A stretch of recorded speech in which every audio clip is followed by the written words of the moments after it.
Olá, meus caros. Nós vamos conversar um pouquinho hoje sobre um assunto que me parece bastante frequente nas dúvidas que são apresentadas aqui para nós. Muita gente nos procura querendo saber o seguinte: como é que eu faço para incluir no meu preço de venda os impostos que eu tenho que pagar? É claro que essa pergunta é uma pergunta bastante complexa.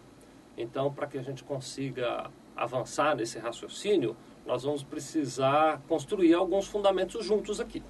Bom, o primeiro fundamento que eu quero construir com vocês é o seguinte: existem diferenças importantes em relação às formas de tributação de cada empresa. O que eu estou dizendo é o seguinte, que cada empresa paga imposto com base num determinado formato. Vocês devem saber, existe o simples, existe o lucro presumido, existe o lucro real, e a forma de calcular e a incidência existente nos impostos, e até mesmo as alíquotas desses impostos, elas diferem de um sistema para outro sistema. Nesse vídeo que nós estamos agora conversando, nós vamos tratar sobre a inclusão de PIS, COFINS e ICMS nas operações de vendas de mercadorias realizadas por empresas que são optantes do lucro presumido.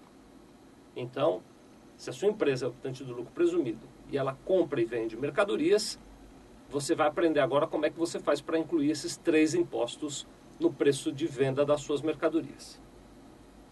Para consolidar um último ponto que eu julgo importante, eu estou aqui falando de mercadorias no sentido de mercadorias que você comprou e vendeu do mesmo jeito que comprou. Você não industrializou e, portanto, não há incidência do IPI. Por exemplo, você comprou, digamos, uma calculadora e vendeu uma calculadora. Então, neste caso, você não paga IPI, vai pagar apenas PIS, COFINS e ICMS. Vocês sabem também que as alíquotas de ICMS são variáveis, dependendo do tipo de produto.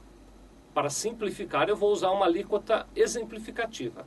Digamos que o seu produto pague um ICMS de 18%. Existem também certos casos em que o PIS e o COFINS são também sujeitos a alíquotas diferenciadas.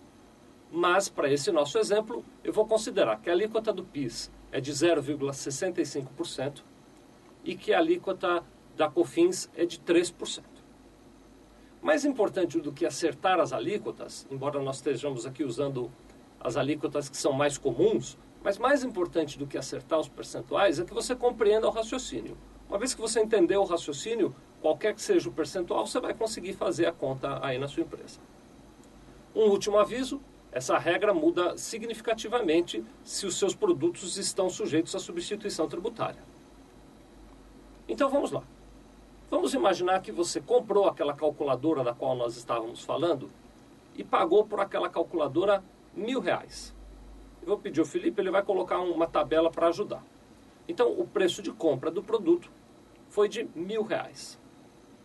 Como você, quando compra um produto, tem direito a crédito de ICMS, nós precisamos saber o quanto de ICMS estava embutido dentro desse preço. Digamos que você comprou também esse produto com alíquota de ICMS de 18%. Você sabe, estamos aqui conversando, é bom ressaltar, quando você compra produtos oriundos de outros estados, você recebe com uma alíquota menor do que a alíquota interna. 18% é a alíquota interna para São Paulo. Falando em outras palavras, isso quer dizer o seguinte, que quando você comprar produtos, você vai receber esses produtos de fornecedores que estão dentro de São Paulo com alíquota de 18%. Agora, se esse fornecedor está, por exemplo, no Rio de Janeiro, ele vai te mandar com uma alíquota menor, normalmente 12%. Mas digamos que você comprou com uma alíquota de 18%. Isso quer dizer o seguinte, que sobre esses R$1.000 que foram pagos pela compra, dentro desses R$1.000 que você pagou, existiam R$180 que são relativos ao ICMS da compra. Esses R$180 do ICMS da compra, você se recupera dele na forma de um crédito, você passa a ter um crédito junto ao governo. E, portanto, para fins de apuração de custos, ele não é um custo, ele é um crédito.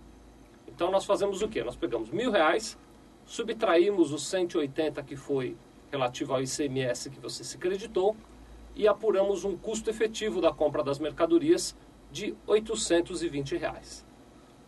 Essa é a primeira parte do cálculo. Na sequência, o que nós temos que fazer? Nós temos que pegar esse custo, então essa é uma segunda tabela, nós temos que pegar esse custo de R$ 820 e acrescentar ao custo das mercadorias todos os outros custos que você tem na sua empresa. Por exemplo, despesas administrativas, digamos que você gastou R$ 50 com despesas de vendas, digamos que você teve R$ 40 com despesas administrativas, digamos que você teve R$ 30 de despesas financeiras, ou que você terá R$ 30 de despesas financeiras, digamos que você tem ainda outros custos que representem R$ 20. Então nós vamos somar aqueles 820, todos esses custos de vendas, administrativos, financeiros e outros custos que você tenha, e vamos apurar o custo total da operação daquele produto.